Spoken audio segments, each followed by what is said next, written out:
It's Rich Hoffman here. You have to talk about it because it's one of the most contentious issues in the world, and that's the difference between Islam and Christianity.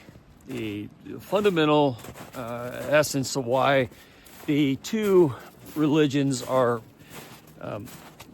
not reconcilable, even though they share a lot of the same characters in their religious texts.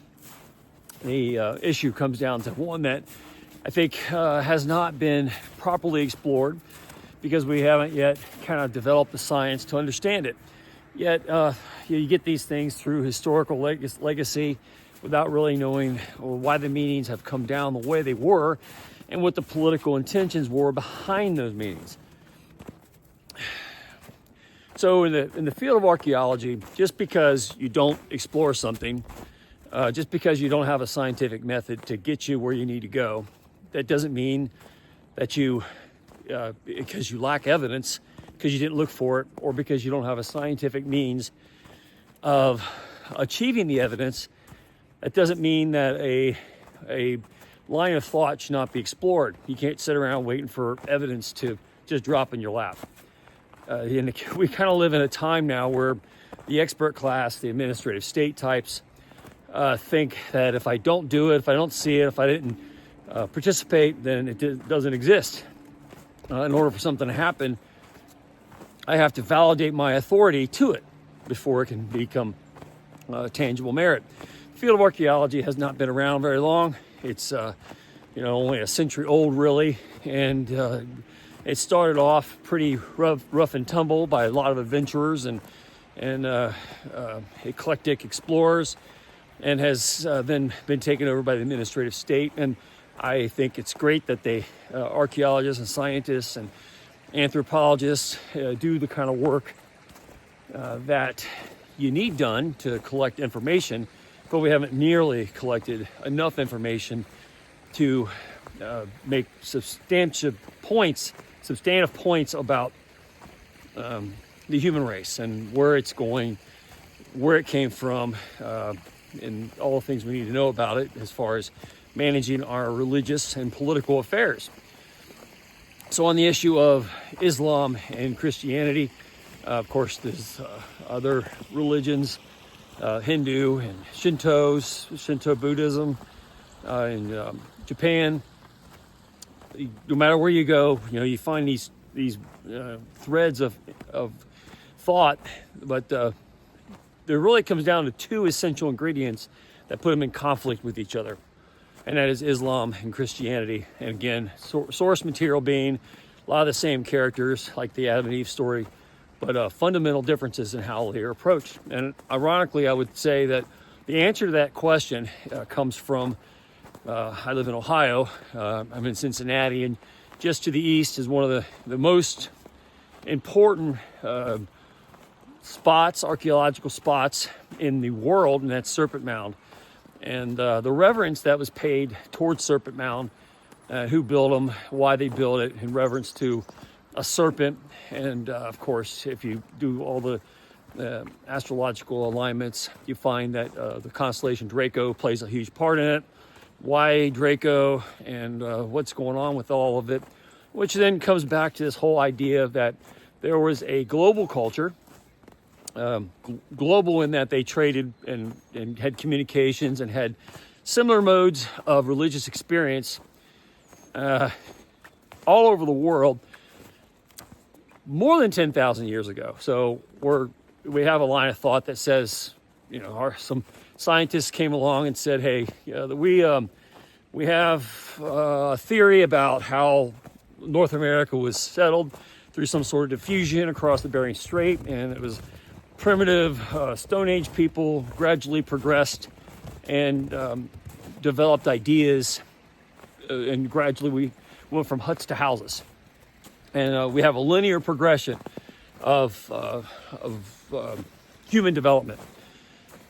So that statement's made, and then all evidence that comes in contrary to that gets ignored because you have to have overwhelming evidence to support and overcoming the theory. It's kind of like an NFL game. If you don't have enough evidence to overturn the call of the refs, then you don't overturn the call. You have to slow it down, watch it in stop motion, and if you don't have evidence to the contrary of the call made on the field, you don't get to change it, which is kind of preposterous. And that's kind of how it works in science and in the archaeology community. They make an assumption, they find a little thing, and then they make a statement, and you got to have overwhelming evidence to support the contrary statement. So that's why this idea that we have some primitive groups of people running around the world 10,000 years ago, and we had some advanced civilization people running around the world 10,000 years ago. You can go a lot of places in the world now and find primitive people. I can find primitive people in poor neighborhoods who don't behave the way they should. So the real issue is human society does not progress together. You have first world ideas even today, and you have third world ideas who are not consistent with first world ideas. They have different standards, different priorities, different methods of dealing with things, and it can be quite confusing. So if you're looking at everything as a whole, like the administrative state type people do typically, then you're probably going to miss the point. And the issue is you had old cultures, you had over 10,000 years of a global society, much of it underwater now. You certainly can see that off the coast of Japan, off the coast of India, all through the Persian Gulf. Cultures that fed what we think of as being the biblical culture. And those cultures tend to revere star worship. They had an obsession with the stars. And most of their concerns globally were appeasement of these gods from these stars that were displayed in all their mythologies. And all that progressed along until we had, the idea of Christianity and Yahweh saying, no, don't worship all those stars, worship me. And that's distinctive in the differences in the Quran and the Christian Bible through the Jewish text. So in the Adam and Eve story, of course, the serpent is the villain.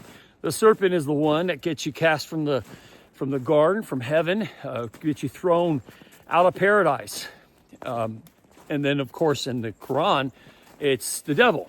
And the devil is then cross-referenced in various cultures and explanations as being kind of the same thing as the serpent, but they're distinctly different.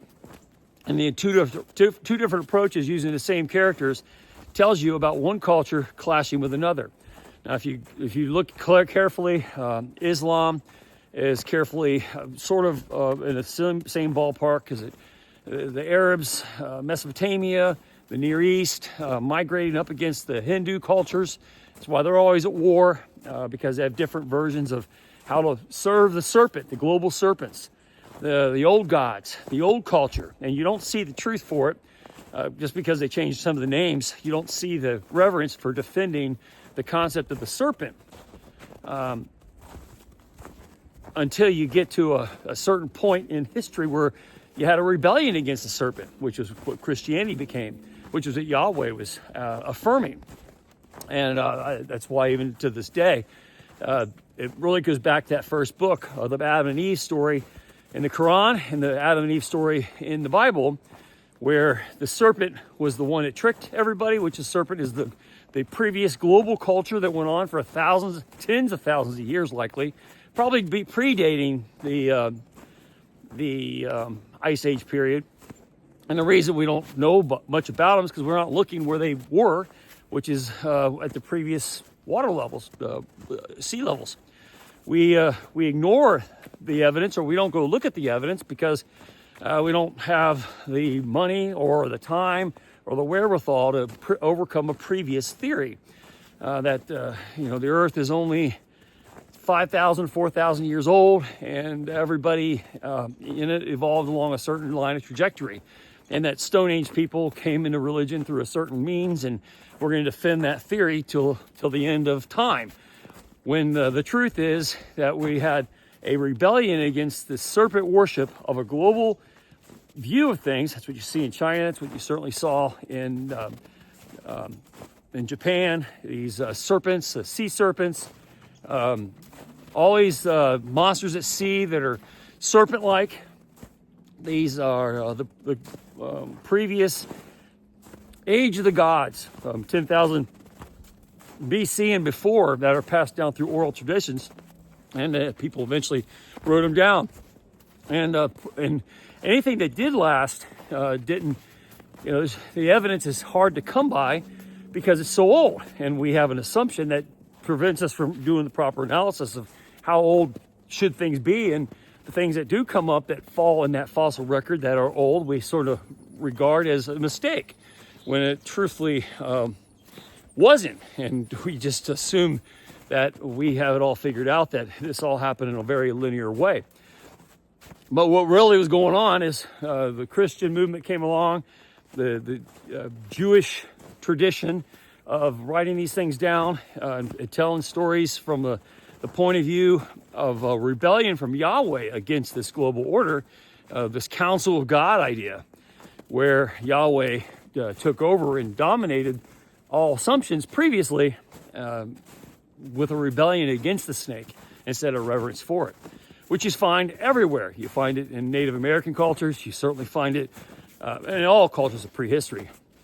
Prehistory meaning when you can certainly start writing things down, and the Greeks were good at it, and they started preserving records in a way that we think of as ancient, which really, in the context of history, were modern.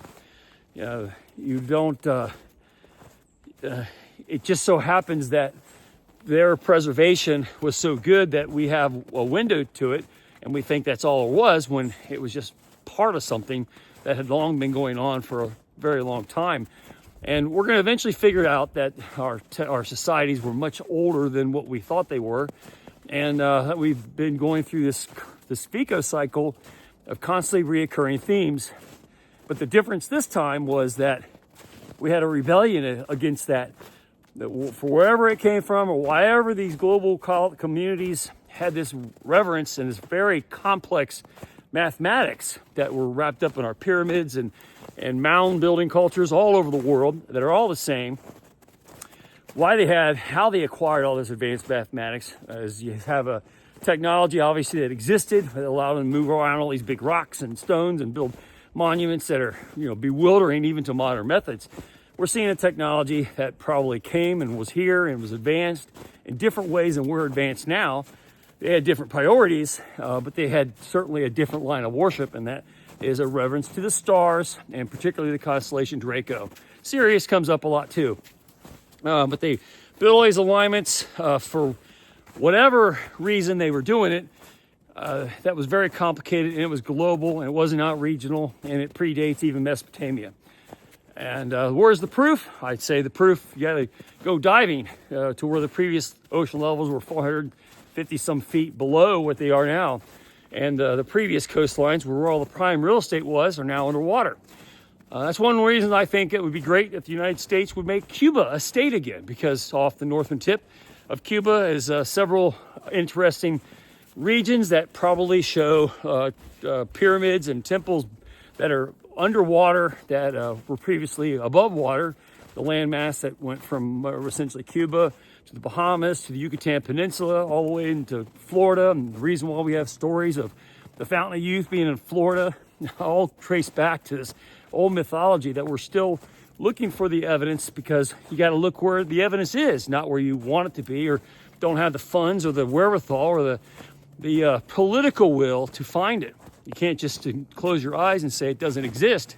You got to have a tenacious effort to actually go get it, because that's how you prove these things. But as far as understanding why there's a level of hatred between Islam and Christianity that's not reconcilable, it goes down to the worship, how worship occurs. And when Yahweh came along and declared that the serpent was the evil one, that goes contrary to this global worship at the time of all the Mesopotamian deities that were alive and active. The serpent was to be revered and worshipped, and you see that even in the mound cultures in the Ohio Valley, specifically at Serpent Mound. The mound there is incredible. It's an incredible reverence that was built on the edge of a crypto explosion. It's a crater that this Serpent Mound was built on the edge of. And they obviously knew about it for millions of years prior. So we have a deep history that has not been properly recorded, needs to be, and until it is, you can't really say you know much of anything. But what we do know is the difference between the Quran and the Bible is that in the Garden of Eden story, the rebellion was against the serpent, whereas in the Quran, it was the devil, and you can make the devil be anything you want it to be. But it certainly wasn't the serpent that caused Eve to eat the apple. And that distinct difference is why those two religions will always be at war with each other, because the fundamental defense is to defend a previous order, even if it's a more modern religion, with Islam coming about in 600 AD, where you had the Hindu religion and Christianity coming along 1,000 years prior to that, essentially. And the Bible goes back to quite a long time, 4,000 BC, 2,000 BC, when you start dealing with all the stories of the Old Testament that everybody knows so much about. When you consider those are fairly recent additions to conscious thought and human development that came along, and Yahweh's approach to fighting against the serpent was a rebellion against the established order of things that went on for tens of thousands of years. And until we can admit to ourselves that that's what's been happening, that we had such an old culture and that we weren't developed in such a linear fashion, we're going to continue to miss the mark and not understand the level of violence and anger that permeates in the subconscious of people based on a distinct difference in wording in the basic religious texts of the two texts that represent those religions. And it really comes down to the difference between worshiping the serpent and rebelling against the serpent. And in Christianity, it was a rebellion against the serpent, and the devil was associated with the serpent, with evil, and that's how we view it. But prior to that moment, prior to the moment that Yahweh cast that rebellion against the serpent, you had a global community that worshiped the serpent and worshiped them with great reverence all over the world, in every corner of it. And it wasn't a Stone Age group of people that were just hunters and gatherers. They were very advanced and had extremely advanced mathematics. And that culture died out and a new one came in, and we see what we have today because the ideas of that culture were superior to what they defeated. And that leads us to the dispute today. Should we continue to worship the global ancient serpent, or should we rebel against the serpent and replace it with this new reverence? And I think the evidence of our cultures and the creation of America is all the evidence you need, because that's been successful in ways that history has never been able to record. It's one thing to sit around and worship the stars and worship and pay reverence with all these temples to all these gods out there, which is quite another to take the creative enterprise of doing it for yourself and take responsibility for your own life, and not to revere all these mysterious forces, but to become the mysterious force for your own culture.